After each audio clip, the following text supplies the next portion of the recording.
कहानी की शुरुआत में हम दो अमेरिकी सैनिकों को देखते हैं।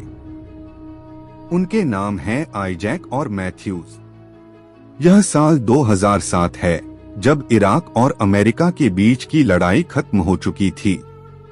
लेकिन युद्ध के बाद भी आइजैक और मैथ्यूज को इराक भेजा गया।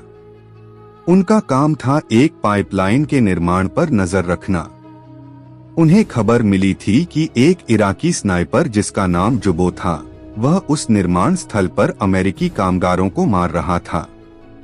दोनों सैनिक उस जगह पहुंचे और झाड़ियों में लेट गए ताकि अपने दुश्मन को ढूंढ सकें। वक्त बीतता गया, 20 घंटे गुजर गए, लेकिन उन्हें कोई हलचल नहीं दिखी। जुबा का भी कोई सुराग नहीं मिला। इतनी तेज गर्मी में मैथ्यूज का धैर्य खत्म होने लगा। उसने सोचना शुरू किया कि शायद वहां कोई स्नाइपर ही नहीं है और किसी ने उन्हें गलत जानकारी दी है। उसने इसाक से कहा कि उन्हें आगे बढ़कर इलाके की अच्छी तरह जांच करनी चाहिए। इसाक ने जवाब दिया कि आगे बढ़ना बेवकूफी होगी, क्योंकि अगर जुबा सच में वहां होता तो वो उन्हें जिंदा नहीं छोड़ता।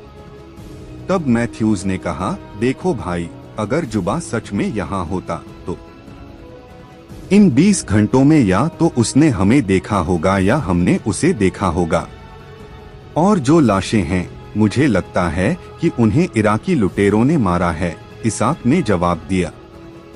सभी लोग सिर में गोली लगने से मरे थे। ये लुटेरों का काम नहीं है, ये किसी प्रोफेशनल स्नाइपर का काम है। मैथ्यूज इसाक से सहमत नहीं था, फिर भी उसने कुछ और घंटे इंतजार करने का फैसला किया।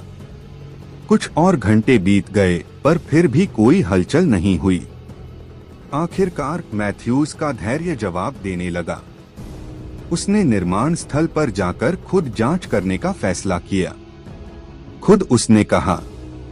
उसने इसाक से कहा कि उसे कवर दे, पीछे से उसकी रक्षा करे। अपनी बंदूक उठाई और आगे बढ़ने लगा। थोड़ी दूर चलने के बाद जब मैथ्यूज साइट पर पहुंचा तो उसने चारों ओर देखा। मैथ्यूज ने कई मृत शरीर पड़े हुए देखे। कुछ अमेरिकी सैनिक थे और बाकी अमेरिकी कर्मचारी।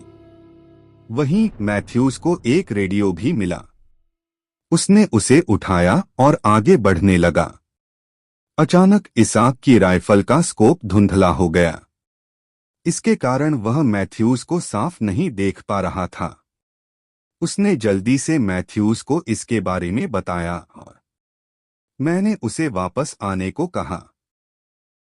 मैथ्यूज ने जवाब दिया, भाई, कितनी बार कहा है तुम्हें कि अपना स्कोप बदलो और बेहतर वाला ले आओ, पर तुम कभी मेरी नहीं सुनते। इसाक ने कहा, ये स्कोप हमारे प्यारे दोस्त दीन का था, इसलिए मैं इसे हमेशा अपने साथ रखता हूँ। दीन उनका पुराना दोस्त था जो युद्ध के दौरान मर गया था। वो स्कोप दीन की आखिरी याद थी, इसलिए इसाक उसे अपने साथ रखता था ताकि याद रहे। फिर जब मैथ्यूज ने मृतकों के शरीर को करीब से देखा तो वह हैरान रह गया। सभी को एकदम सटीक हेडशॉट से मारा गया था। अब मैथ्यूज को लगने लगा कि शायद इसाक सही था। ये एक प्रोफेशनल स्नाइपर का काम था। इतनी परफेक्ट शॉट मारने वाला सिर्फ एक ही आदमी था और वो था जुबा। मैथ्यूज ने इसाक को अपनी देखी हुई बात बताई। इसाक ने कहा, तुम्हें अभी तुरंत वापस आना होगा, वरना तुम भी उन मरे हुए लोगों में से एक हो जाओगे। लेकिन मैथ्यूज ने उसकी बात नहीं मानी।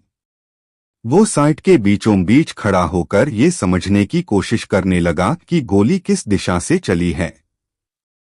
इसाक ने उसे ऐसा करने से मना किया, लेकिन तब तक बहुत देर हो चुकी थी।